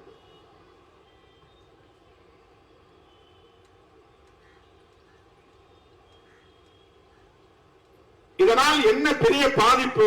மனித வளம், ஹியூமன் ரிசோர்ஸ் நல்லா நல்ல போராடக்கூடிய வலிமை உள்ளவன் பார்த்தா நம்ம அடுத்த இடம் ஒரு 10 வருஷம் கழிச்சு பார்த்தா நல்லா குடிச்சிட்டு இருப்பான், அப்படியே தடுமாறிக்கிட்டு இருப்பான், அப்படியே வச்சு தள்ள ஓடி பொத்துன்னு விழுவான். ஆனா பவர்ஃபுல்லான ஒரு பிசிக், அவனுக்கு உடம்பு அப்படி கம்பீரமான உடம்பு, குடிப்பழக்கத்தால எல்லாம் போயிடும். ஒவ்வொரு மனிதனுடைய ஆற்றலும் அபாரமானது. மதிப்பிட முடியாத ஆற்றல் மனித ஆற்றல். ஒரு சுரங்கத்தை வெற்ற இவ்வளவு நிலக்கரி, இத்தனை டன் நிலக்கரி இருக்கு, அது இவ்வளவு வேல்யூ இருக்குன்னு மதிப்பிட முடியும். தங்க சுரங்கத்துல இத்தனை அடி ஆழத்துக்கு போனா இத்தனை வருஷத்துக்கு தங்கத்தை வெட்டி எடுக்கலாம், அது அதனுடைய வேல்யூ நீ மதிப்பிட முடியும். ஒரு ஏக்கர் கரும்பு போட்டா இத்தனை டன் கரும்பு வரும், அதுல இவ்வளவு சாறு கிடைக்கும், இவ்வளவு சுகர் கிடைக்கும், நீ வேல்யூ பண்ணிட முடியும். மனித வளத்தை நீங்க வேல்யூ பண்ண முடியாது. அது அபாரமான ஆற்றல். ஒருத்தன் என்ன ஆற்றல் தெரிய பாக்குறதுக்கு பல்லு நீட்டிட்டு இருக்கும், கை ஒரு மாதிரி சிம்பி போயிருக்கும், ஆனா அவன் இருக்கிற ஆற்றல் பெரிய பயங்கரமான ஆற்றலா இருக்கும். ஆளை பார்த்து எடை போட்ட முடியாது. மனித ஆற்றல்ங்கிறது எவாலுவேட் பண்ண முடியாத ஒரு ஆற்றல். மனித வளம் என்பது மகத்தானது. அந்த மனித வளம் பாதிக்கப்படுகிறது. 60 பேர் செத்தாங்கிறது பிரச்சனை இல்லை. அந்த மாதிரி பல லட்சம் பேர் ஆற்றல் இழந்து கிடக்கிறான். ஒரு ஊருக்கு நான் போற ராத்திரில 6 மணிக்கு 8 மணிக்கு போறேன்னா ஒரு 100 பேர் திரண்டு நிற்கிறான்னா அதுல 30 பேர் செயலிழந்தவனா இருக்கிறான், குடிகாரனா இருக்கிறான். ஒரு மாநாடு நடத்துற 10,000 பேர் இருக்காங்கன்னா அந்த மேடைக்கு 2 பக்கத்துல வந்து நிக்கிறவன் அதுல பாதி பேர் குடிகாரனா இருப்பான். அவன் உட்காரவே மாட்டான், அவனுக்கு சேர் போட்டாலும் கிடைக்காது, யார் சொன்னாலும் கேட்கவும் மாட்டான், சொல்ல சொல்ல கை தட்டிட்டே இருப்பான், கத்திக்கிட்டே இருப்பான். ஆனா ஆற்றல் வாய்ந்தவன் செயலிழந்து போறான். செயலிழந்து அவன் யாருக்குமே பயன்படாம போயிடுறான். ஒவ்வொரு ஊரிலும் 100 இளைஞர்கள் பாதிக்கப்படுகிறார்கள். அந்த 100 இளைஞர்களின் ஆற்றல் பாழாகிறது. அதுதான் மனிதவளப்பால், மனிதவள இழப்பு. நல்ல சாராயம் என்று ஒன்று இல்லை. அதனால்தான் நான் கள்ளச்சாராயம் சொல்லாம நச்சு சாராயம் எழுதியிருக்கிறேன். கள்ளச்சாராயம் நீ சொன்னா நல்ல சாராயம் இருக்கிறது ஒத்துக்கிற மாதிரி ஆயிடும். சாராயமே தப்பு, அப்புறம் எங்க நல்ல சாராயம் ஒண்ணு இருக்குது? சாராயம் என்பதே கேடு, நல்ல சாராயம் என்று ஒன்று கிடையாது. சாராயம் என்பதே கேடு. அரசாங்கம் வித்துட்டா மட்டும் அது நல்லதாயிட முடியுமா? இந்த அரசு அந்த அரசு இல்ல. ஏதோ திமுக ஆட்சியில தான் கள்ளச்சாராய சாவுகள், கலைஞர் காலத்துலதான் சாராய கடைகளை திறந்தாங்க. இந்த தமிழ்நாட்டுக்குள்ள ஒரு மனநோய் இருக்குது அரசியல் தளத்துல, கருணாநிதி எதிர்ப்பு மனநோய், திமுக எதிர்ப்பு மனநோய். தெலுங்கர் திட்டினா கருணாநிதி மட்டும் தான் தெலுங்கர் திட்டுவான். எம்ஜிஆர் யாரும் மலையாளின்னு சொல்ல மாட்டான், ஜெயலலிதாவை கன்னடத்தின்னு சொல்ல மாட்டான், கன்னட பெண்மணி சொல்ல மாட்டாங்க, யாரும் திட்ட மாட்டாங்க. ஊழல்னு வந்தா கருணாநிதி திமுக தான் சொல்லுவாங்க. அந்த மாதிரி இந்த சாராய விஷயத்திலும் கூட திமுக ஆட்சி காலத்துல தான் நடந்தது, கருணாநிதி காலத்துல தான் நடந்தது அப்படின்னு சொல்லுவாங்க. இந்தியா முழுக்க எல்லா ஆட்சி காலத்திலும் நடந்திருக்குது. எம்ஜிஆர் தான் இந்த டாஸ்மாக்ங்கிறதே உருவாக்குனார். டாஸ்மாக் நம்ம தமிழ் டாஸ்மார்க், டாஸ்மார்க் இல்ல அது. அந்த காலத்துல காளி மார்க் சாராயம் கிடைச்ச மாதிரி அந்த மார்க்குங்கிற பேரு பழகி போச்சு. அப்பெல்லாம் அந்த சாராயம் கடைகளை வைப்பாங்க. அப்ப நிறைய இந்த மார்க், எந்த மார்க், காளி மார்க், அந்த மார்க், இந்த மார்க் பேர்ல வைப்பாங்க. மார்க்னா அது சின்னம். இது TASMAC, TASMAC, Tamil Nadu state marketing corporation, Tamil Nadu மாநில வணிக கழகம். அது விற்பனை செய்யறதுக்குன்னு ஒரு இன்ஸ்டிடியூஷனை உருவாக்குறாரு, ஒரு கம்பெனியை உருவாக்குறாரு. மதுவை உற்பத்தி செய்வதற்கும் ஒரு கம்பெனியை உருவாக்கினார் எம்ஜிஆர். மதுவை விற்பனை செய்வதற்கு ஒரு கம்பெனி உருவாக்கினார். அந்த கம்பெனியை உற்பத்தி செய்யற கம்பெனியை மூடிட்டார், தனியார் ஒப்படைச்சிட்டாங்க. விற்பனை செய்யற கம்பெனி தான் டாஸ்மாக். டாஸ்மார்க் இல்ல, டாஸ்மாக். அரசாங்கம் ஒரு கம்பெனி உருவாக்கி மதுவை வியாபாரம் செய்யறதுக்குன்னு, அதுக்கு IAS அதிகாரிகளை உட்கார வச்சது. என்ன படிச்சுட்டு எவ்வளவு பெரிய டாப்பரா வந்தாலும் இங்க சாராயம் வித்து கணக்கு கொடு. என்ன வேலை செய்யற? சாராயம் விற்கிற வேலை. என்ன படிச்சிருக்கிற? IAS படிச்சிருக்கிற.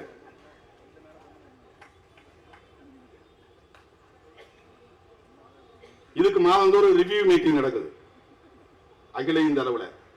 இந்தியாவில் இருக்கக்கூடிய மாநிலங்களில் 4 மாநிலங்களில் மட்டும்தான் இன்னைக்கு புரோஹிபிஷன் இருக்கு. புரோஹிபிஷன்னா மது விலக்கு. மது விலக்குன்னா மது கூடாதுங்கிறது. குஜராத், பீகார், மிசோரம், நாகாலாந்து பெரிய மாநிலங்கள்ல 2. அது காந்தி பிறந்த மண்ணுங்கிறதுக்காக வச்சிருக்காங்க குஜராத். அது அவரை அவமானப்படுத்துற மாதிரி ஆயிரும். அங்கேயும் கள்ளச்சாராய சாவுகள், பீகார்லையும் கள்ளச்சாராய சாவுகள், ஆந்திராவில் கள்ளச்சாராய சாவுகள், கேரளாவில் கள்ளச்சாராய சாவுகள் எல்லா காலத்திலும் நடக்குது. கலைஞர் 71 மதுவிலக்கு சட்டத்தை தளர்த்தினார். பிறகு 74 3 நாள், 7 வருஷம் இல்ல, 84 எம்ஜிஆர் கொண்டு வந்தார். பிறகு அவர் 3 நாள், அப்புறம் ஓபிஎஸ் காலத்தில் வந்துச்சு, ஜெயலலிதா காலத்திலும் வந்து 2001 2002 தொடர்ச்சியா மாறி மாறி வந்திருக்கு. இது இந்த கட்சி தான் காரணம், இந்த முதல்வர் தான் காரணம் என்று சொல்வதற்காக நான் சொல்லவில்லை. இது சமூக தீங்கு, தேசத்திற்கு எதிரான ஒன்று. அரசாங்கமே சட்டப்பூர்வமாக இந்த பாதிப்பை அங்கீகரிக்க கூடாது என்பதுதான். இல்ல கண்ட்ரோல் பண்ண முடியாது, இந்த சாராயம் இல்லைன்னா அவன் கள்ளச்சாராயத்தில் நிறைய குடிச்சிட்டு சாவுவான். இது என்ன ஜஸ்டிபிகேஷன்? என் வீட்டுக்காரனை கண்ட்ரோல் பண்ண முடியல, அதனால நான் எல்லாத்தையும் விட்டுறேன், தம்பிகளா எல்லாரும் நம்ம சேர்ந்து குடிப்போம் அப்படின்னு முடிவு எடுக்குமா? வீட்டிலேயே அதை அங்கீகரிச்சிருமா? என் வீட்டுக்காரனை என்னால கண்ட்ரோல் பண்ண முடியல, அதனால நான் என் புருஷனோட சேர்ந்து நானும் குடிக்க போறேன், என் பிள்ளைகளையும் குடிக்க வைக்க போறேன், இனிமே நான் பள்ளிக்கூடத்துக்கு அனுப்ப மாட்டேன், ஸ்கூல்ல அனுப்ப மாட்டேன். ஏன்? அவனை கண்ட்ரோல் பண்ண முடியல, அவனை திருத்த முடியல. ஏதோ ஒரு 4% 5% எவனோ கள்ளச்சாராயம் காய்ச்சி குடிக்கிறாங்கிறதுக்காக ஒட்டுமொத்த தேசத்திலும் சட்டப்பூர்வமாக அரசாங்கமே நிறுவனத்தை உருவாக்கி சாராயத்தை கொள்முதல் செய்து அதை விற்பனை செய்து அதை வருமானத்தை தேடுவது என்பது எந்த வகையிலே நியாயப்படுத்துவது? குற்றங்களை தடுக்க முடியவில்லை, போலீஸ் ஸ்டேஷன் மூடிடலாமா? குற்றங்களை தடுக்க முடியவில்லை, நீதிமன்றங்களை மூடிவிடலாமா? எல்லாம் திறந்து விட்டுலாம், யார் வேணாலும் என்ன வேணாலும் பண்ணீங்க, எவனை வேணாலும் திருடிக்கும், யார வேணாலும் போய் ராபரி பண்ணு, வழிப்பறி பண்ணு, கண்ட்ரோல் பண்ண முடியல. எத்தனை போலீஸை போட்டாலும் எத்தனை ஸ்டேஷனை திறந்தாலும் திருட்டு நடந்துகிட்டு தான் இருக்குது, கொள்ளை நடந்துகிட்டு தான் இருக்குது, பெண்களுக்கு எதிரான குற்றங்கள் நடந்து கொண்டே இருக்கிறது. இதை சட்டப்பூர்வமாக்கி விடலாமா?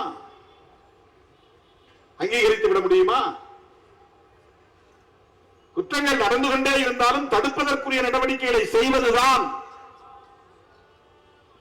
தவிர்க்க முடியாத ஒரு தேவை. அதுதான் அறம், அதுதான் அறம்.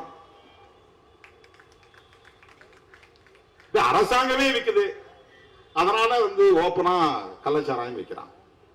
கள்ளச்சாராயத்தை கட்டுப்படுத்துறதுக்கு PEW ஒரு விங்கு வச்சிருக்காங்க, ப்ரோஹிபிஷன் என்ஃபோர்ஸ்மென்ட் விங்கு நினைக்கிறாங்க. மதுவிலக்கு அமலாக்க பிரிவு.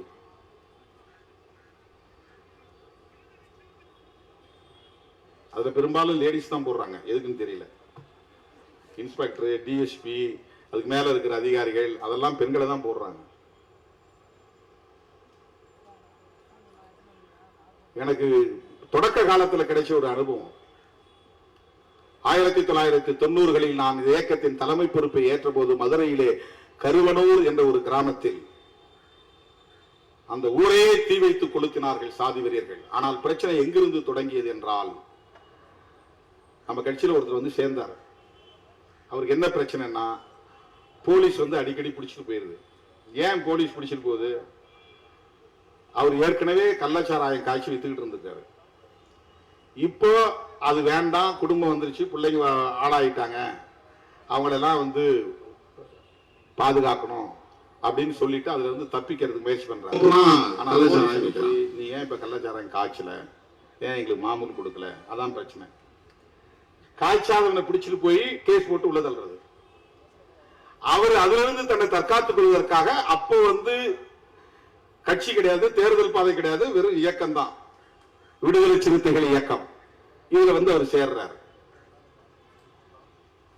சேர்ந்ததுக்கு பிறகு அதே காவல்துறை, அந்த உள்ளூர்ல இருக்கக்கூடிய ஒரு ஆய்வாளர் அவனை நேரா வீட்டுக்கு போய் தூங்கி இருந்தவனை பிடிச்சு அடிச்சு தெருவில் தரன்னு இழுத்துட்டு போய், நீ கட்சியில சேர்ந்துட்டு அவனை விட்டுருமா,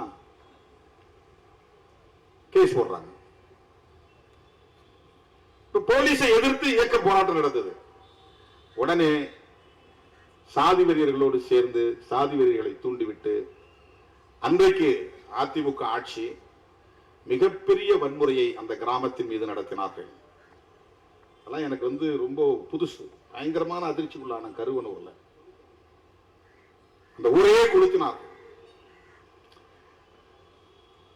பெரிய பிரச்சனையை என்ன, பிஇடபிள்யூவும் லாண்ட் ஆர்டர் போலீஸும் அவங்கள்ட்ட போய் தகராறு பண்றாங்க. நீ ஏன் காய்ச்சாம இருக்கிற, இவ்வளவு நாளா காய்ச்சி இருந்து இப்ப ஏன் காய்ச்சல? ஏன்னா அவங்க அங்கங்க பாயிண்ட்ல இருந்து அவனுக்கு மாமூல் போகணும், அது நின்று போகுது. இதை நான் குற்றம் சாட்டுவதற்காக சொல்லவில்லை. சமூக யதார்த்தத்தை புரிந்து கொள்ள வேண்டிய தேவை இருக்கிறது.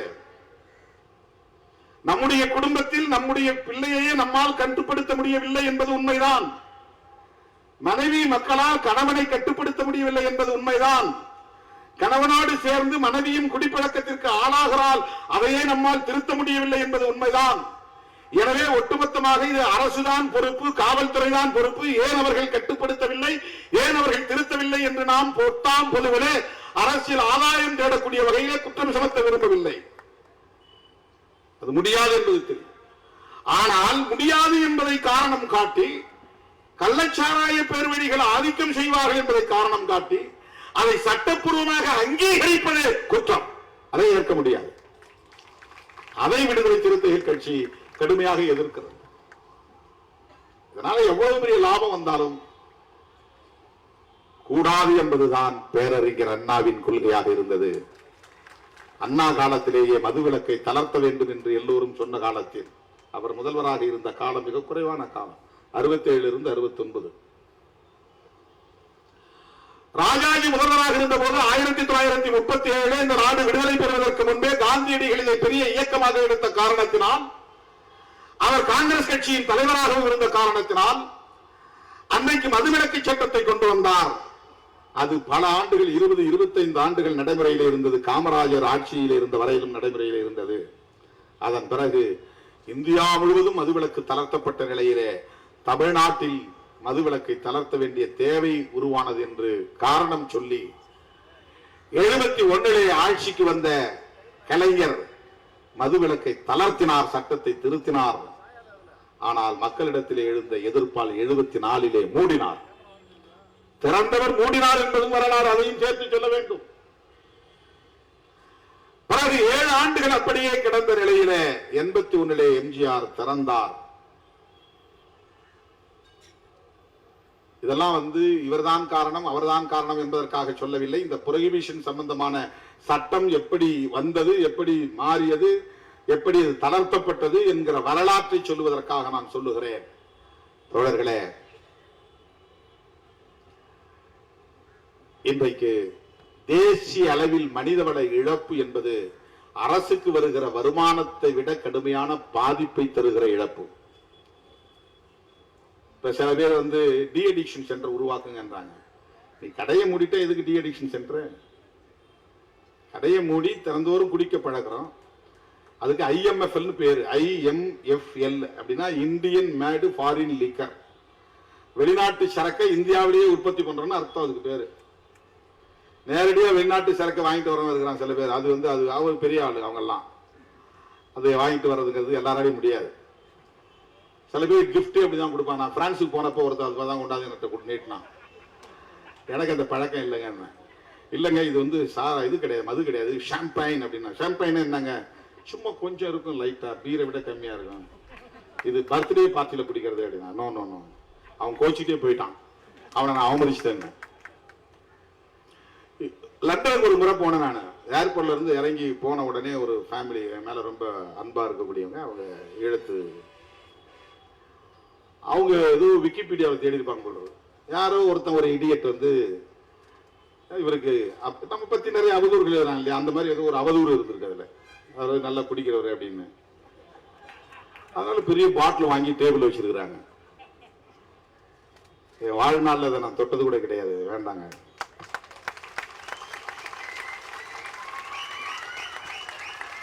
வெளிநாட்டு சரக்கு அப்படின்னா எல்லாரும் உடனே அதுக்கு ஈல்டாக நிறைய பேர் இருக்கிறாங்க. இந்த வெளிநாட்டு சரக்கு வாங்கிட்டு கிஃப்டா கொடுப்பாங்க. அங்க இருந்து வாங்கிட்டு இங்க கிஃப்டா கொடுப்பாங்க. அதுக்கு ஒரு பெரிய மதிப்பு. அதை இந்தியாவில் செய்யறான், இந்தியன் மேடு ஃபாரின் லிக்கர். அயல்நாட்டு மது இந்திய சரக்கு, இந்தியாவிலேயே தயாரிக்கிற அந்த ஃபார்முலாவை பயன்படுத்தி. அதுதான் இங்க பிராண்டி. அது பிராண்டி வந்து நம்ம ஊர் சரக்கு இல்லை, வெளிநாட்டு சரக்கு. அதை நாம தயாரிக்கிறோம். மூலப்பொருள் அதுக்கு எத்தில் ஆல்கஹால், ரெக்டிவேட் ஸ்பிரிட், எத்தனால், அதுதான் தேவை. அதுல எவ்வளவு ஆல்கஹால் சதவீதம் இருக்கணுங்கிறத பொறுத்து அதுக்கு பேர் மாறுது. அதுல டேஸ்ட்டுக்கு கலர்லாம் மாத்துவாங்க, அப்புறம் பாட்டில் டிசைனா பண்ணுவாங்க, லேபிள் டிசைனா பண்ணுவாங்க. அதுக்கு நல்ல அழகான பெண்மணிகளை கொண்டு விளம்பரம்லாம் பண்ணுவாங்க. இதை சாப்பிட்டீங்கன்னா இப்படி இருக்கலாம் அப்படின்னு. அது என்னன்னா எத்தனால்ல வந்து ப்ரொபோர்ஷனேட்டா சதவிகித அடிப்படையில் வந்து மிக்ஸ் பண்றது. 3% இருந்தா பீர் 5% தான் இருக்கணும். மிச்சம் வெறும் வாட்டர் அல்லது ஸ்வீட்னர், அதே ஒரு இனிப்பு கலந்துருக்கும், அவ்வளவுதான். அதுல வெறும் 3% அல்லது 5%, அதுக்கு மேல போனா அதுக்கு பீர் கிடையாது. பீர் தாண்டி மற்றதெல்லாம் பீர் ஒரு குடியே இல்லை, மதுவே இல்லம்பா. பீர் தான் சும்மா குடிக்கலாம், அதுலதான் ஸ்டார்ட் ஆகும் இந்த அடிக்ஷனே. அதுதான் ஸ்டார்ட் ஆகும். இது வந்து பிராண்டி கிடையாது, விஸ்கி கிடையாது, வைன் கிடையாது. இந்த வைனை கூட சில பேர் சப்போர்ட். வைன் சாப்பிட்டா ஹார்ட்டுக்கு நல்லது, பிரெயின் சுறுசுறுப்பா இருக்கும், ரெட் வைன் குடிக்கலாம் அப்படிமா. ஏன்னா அது வந்து வெறும் பழச்சாறுல இருந்து தயாரிக்கிறது, அதெல்லாம் ஒன்றும் கிடையாது. பிரெயினை அட்டாக் பண்ணக்கூடிய எதுவுமே பாதிப்பு தான். ஆல்கஹால் மிக்ஸ்டுன்னா அது உன்னுடைய சென்ட்ரல் நர்வஸ் சிஸ்டத்தை தாக்கும், சிந்திக்க முடியாம போயிடும், திட்டமிட முடியாம போயிடும், பாதிப்பை உருவாக்கும். நிறைய பேர் எங்க விழுறதுன்னா ஃப்ரீயா குடிக்கிறதுல இருந்து தான் விழுந்து போறாங்க. ஃபர்ஸ்ட் இப்படிதான் ஆரம்பிப்பாங்க. இவன் காசு போட்டு குடிக்கிறதுக்கு தயங்குவான், எவனாவது வாங்கி பார்ட்டிங்கிற பேர்ல வாங்கி கொடுப்பான். அப்படி ஆரம்பிச்சு அதுக்கப்புறம் இவர் பொண்டாட்டி செயினை பறிக்கிற அளவுக்கு போயிடுவார். கழுத்துல தாலி எதுக்கு வேஸ்ட் கொடு, பிடிச்சிட்டு போய் போட்டு பீர்ல ஸ்டார்ட் பண்ணி விஸ்கில போய் நிற்பாங்க. அதெல்லாம் 40% மேல ஆல்கஹால், 30% 40% மேல ஆல்கஹால் இருக்காது. குடிக்கவே முடியாது, வாயில வைக்கவே முடியாது. அதுக்குதான் அந்த சோடா கிடா ஊத்தி நல்லா ஊறுகாயை தொட்டுக்கிட்டு, அப்ப எவனும் சாதிலாம் பார்க்க மாட்டான். அப்ப நக்கு நக்கு நக்குவான், வாயில இருக்கிற நோண்டி நக்குவான், விரல விட்டு எடுத்து சப்புவானுங்க. ஊறுகாயை தொட்டுக்குவான், கறியை கடிச்சு அவன் கடிச்ச எலும்பு வாங்கிக்குவான், கடிப்பான். அந்த அப்படியே இப்பதான் மச்சிம்பா, மாமாம்பா, மாப்பிளாம்பா. அந்த நேரம் எல்லாம் அது அந்த இடம் வந்து சமத்துவம். சாராயம் வந்து சமத்துவத்தை உருவாக்குது.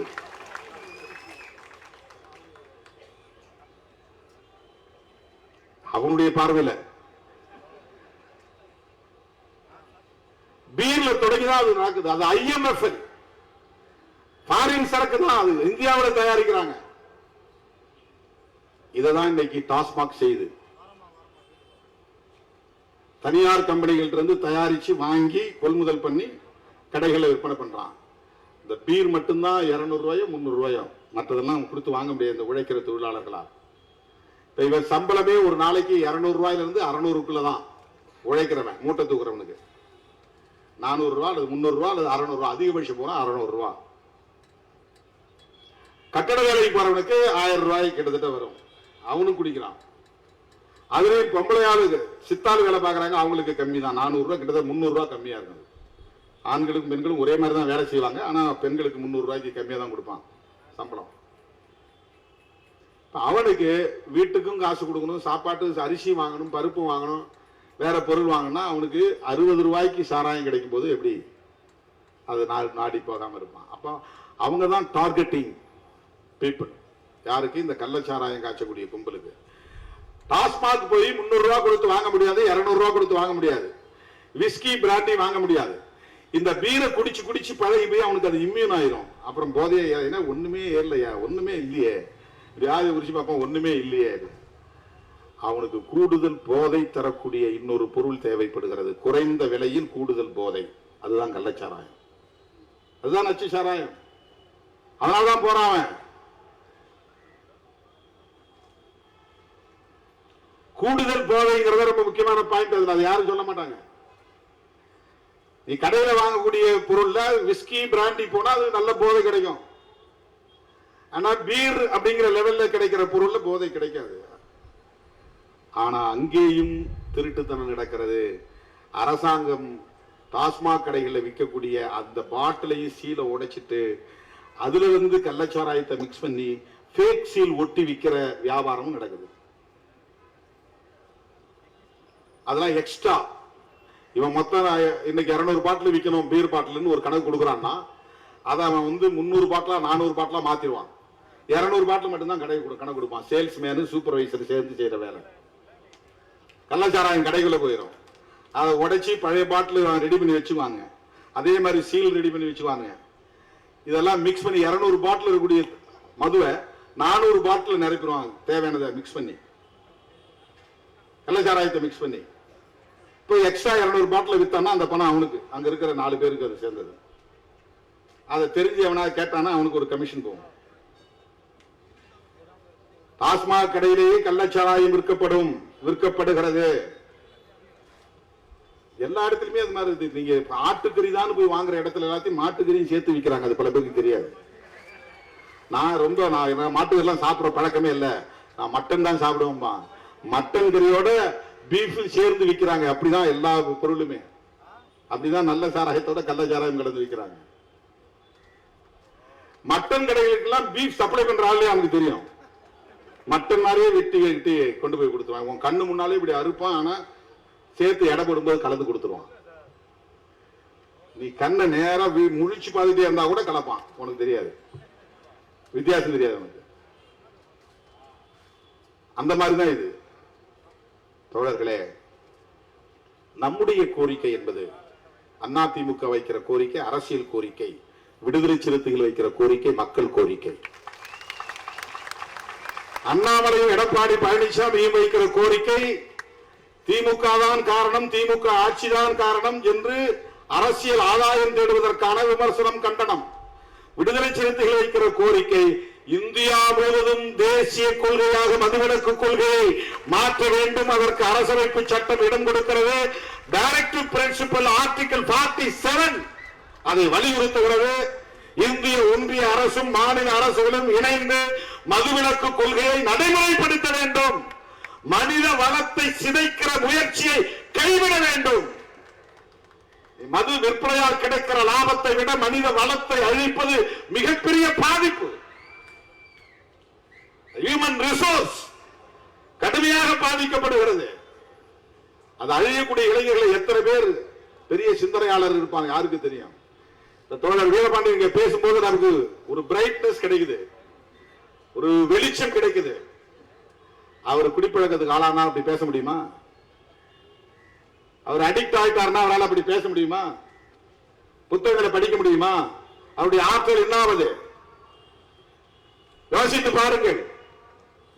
அந்த ஆற்றல் மனித வளம் அழிகிறது, மனித ஆற்றல் அழிகிறது. பெரிய சிந்தனையாளர். அப்ப வெளிநாட்டுக்காரெல்லாம் குடிக்கலையா? வெஸ்டர்ன் பீப்புள அவன் குடிக்கிறான், குடி நோயாளி இல்லை. அவன் ட்ரிங்கர், நாட் ட்ரங்கார்டு. ட்ரங்கார்டு வேற, ட்ரிங்கர் வேற. லண்டனுக்கு போற இடத்துல பார்ப்போம், நம்ம டீ கடையில் போய் நிக்கிற மாதிரி ஒயின் ஷாப்ல நிப்பாங்க. ஒயின் ஷாப்னா நான் எல்லா விதமும் இருக்காங்க. போயிட்டு ஒரு பேக்கு 2 பேக் குடிச்சிட்டு ஆபீஸ் போயிடுவான், வேலைக்கு போயிடுவான். அவ்வளவுதான். அவன் அடிக்ஷன் ஆகிறது இல்லை, அதுக்கு அடிமையாகிறது இல்லை. ஏன்னா அவனுக்கு ஒரு மெச்சூரிட்டி வந்துருச்சு. என்ன மெச்சூரிட்டி வந்துருச்சு? எதை எப்போது எப்படி பயன்படுத்த வேண்டும் என்கிற அறிவும் ஆற்றலும் அவன்கிட்ட வளர்ந்துருச்சு. அவன் வெல் எஜுகேட்டட். சாதாரண மக்களுக்கு அந்த அறிவு கிடையாது. இதை குடிச்சோம்னா பழகணும்னா அடிக்ட் ஆயிரும், அடிக்ட் ஆனோம்னா குடும்பம் போயிரும், தெரியாது அவனுக்கு. எளிய மக்கள், உழைக்கிற மக்கள், சாதாரண உழைக்கிற தொழிலாளர்கள், அவனுக்கு அதை பற்றிய விழிப்புணர்வு கிடையாது. வெல் எஜுகேட்டட் சொசைட்டி, நல்லா படிச்சவன் மத்தியில அவன் என்னைக்காவது ரேரஸ்ட் அண்ட் ரேர் கேசஸ் எங்கேயாவது ஒரு இடங்கள்ல ஒரு பார்ட்டியில குடிப்பான், ஒரு செலிபிரேஷன்ல குடிப்பான், ஒரு இடைப்பட்ட நேரத்தில் சோர்வா இருக்கிற நேரத்தில் கொஞ்சம் குடிப்பான். அளவா குடிச்சிட்டு அதை அப்படியே மறந்துடுவான். அவன் வேலையில கவனம் செலுத்துவான். அடிக்ட் ஆகல. இது அடிக்ஷன். குடி நோயாளிகளாக மாறுகிறார்கள், கஞ்சாவுக்கு அடிமையாகிறார்கள், பிரவுன் சுகருக்கு அடிமையாகிறார்கள். பான்பராக் போன்ற பல பொருள்களில் இன்றைக்கு நிக்கோட்டின் இருக்கிறது. அதை உதடுகளிலே வாயிலே போட்டு அடைக்கிறார்கள். அதுல நிறைய புற்றுநோய் வருகிறது. எனவே இதற்கு நிதி ஒதுக்கீடு செய்யுங்கள், போதை விழிப்புணர்வு பிரச்சாரத்தை செய்யுங்கள், மது விலக்கை நடைமுறைப்படுத்துங்கள், அதற்கான துறையை உருவாக்குங்கள், அதற்கு அதிகாரிகளை பயன்படுத்துங்கள், அதிகாரிகளின் ஆற்றல் அதற்கு பயன்படுத்தும். அதுல ஐஏஎஸ் ஐபிஎஸ் அதெல்லாம் எவ்வளவு பெரிய ஆற்றல், அவங்களுடைய அந்த ஹியூமன் ரிசோர்ஸ். ஒரு ஐஏஎஸ் ஆபீசர் தான் சாதாரண கிடையாது. எத்தனை கோடிகள் அரசு பணத்தில் செலவாக ஒரு ஐஏஎஸ் உருவாக்குறதுக்கு, ஐபிஎஸ் உருவாக்குறதுக்கு. அவங்களுடைய பிரெயின் எவ்வளவு வலிமையான மூளை. அதை எதுக்கு போய் நாம பயன்படுத்துறோம்? எதற்கு பயன்படுத்துகிறோம்? தயவு கூர்ந்து எண்ணி பார்க்க வேண்டும். இது ஒரு கட்சிக்கு எதிரான ஆர்ப்பாட்டம் அல்ல, ஒரு மாநில அரசுக்கு எதிரான ஆர்ப்பாட்டம் அல்ல, ஒரு தனி நபருக்கு எதிரான ஆர்ப்பாட்டம் அல்ல. நான் முகநூல் நேரலையில் பேசும்போது சொன்னேன், இதற்கு முதலமைச்சர் மட்டும்தான் பொறுப்பேற்க வேண்டும், ஒரு குறிப்பிட்ட கட்சி தான் பொறுப்பேற்க வேண்டும் என்று சொல்லுவது ஏற்புடையதல்ல. இப்படிப்பட்ட இந்த அவலங்களுக்கு ஒவ்வொருவரும் பொறுப்பேற்க வேண்டும். நானும் தான் பொறுப்பு. இதை நான் இத்தனை காலம் வேடிக்கை பார்த்திருக்கிறேன். நானும் குற்றவாளிதான். இவ்வளவு நாள் கண்டும் காணாமல் இருந்திருக்கிறேன். நானும் தான் இதற்கு பொறுப்பு. இவ்வளவு நாள் இதை சகித்திருக்கிறேன். நானும் தான் குற்றவாளி. இந்த மனித வளம் அழிவதை நான் பார்த்துக் கொண்டிருக்கிறேன். நானும் குற்றவாளிதான். இங்கே உள்ள ஒவ்வொருவரும் அதற்கு பொறுப்பேற்க வேண்டும். சும்மா போற போக்குல இந்த ஆட்சி தான் காரணம், இந்த அரசு தான் காரணம் சொல்லிட்டு போறதுங்கிறது ஒரு டெம்பரரி பொலிட்டிக்கல் கெயின். அது இந்த சந்தர்ப்பத்தையும் பயன்படுத்தி அரசியல் செய்யறதுங்கிறது ரொம்ப அருவருப்பானது, அநாகரிகமானது. அப்படிப்பட்ட அருவருப்பான அநாகரிகமான அரசியலை நாங்கள் செய்யவில்லை. 2016 ஆண்டு திராவிட முன்னேற்ற கழகம் சட்டமன்ற பொதுத் தேர்தலின் போது வெளியிட்ட தேர்தல் அறிக்கையிலே முழு மதுவிலக்குக்கு உடன்பட்டு அறிவிப்பு செய்திருக்கிறது. திமுகவினுடைய கொள்கைதான் இன்றைக்கு இந்த ஆர்ப்பாட்டத்தின் கருப்பொருள், முழு மதுவிலக்கு. அவங்களுக்கு அதுல உடன்பாடு இருக்கு.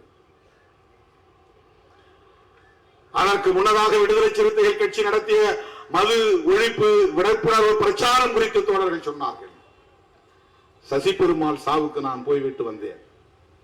அண்ணன் வைகோ அவர்களின் ஊரிலே இருந்த டாஸ்மாக் கடையை மூட சொல்லி நடத்திய போராட்டத்தின் போது அவருடைய தாயாரும் அந்த ஆர்ப்பாட்டத்தில் கலந்து கொண்ட போது நானும் அந்த இடத்திலே இருந்தேன். மது ஒழிப்பு பிரச்சார பணியில் விடுதலை சிறுத்தைகள் மிகப்பெரிய இயக்கத்தை கடந்த காலத்தில் எடுத்திருக்கிறோம். மறுபடியும் நான் சொல்லுகிறேன், 2015 பெரியார் பிறந்த நாள் செப்டம்பர் 17 அக்டோபர் 2 காந்தி பிறந்த நாள் வரை தொடர் பிரச்சார இயக்கத்தை மேற்கொண்டோம். நான் இந்த மாபெரும் ஆர்ப்பாட்டத்தில் அறிவிக்க கடமைப்பட்டிருக்கிறேன்.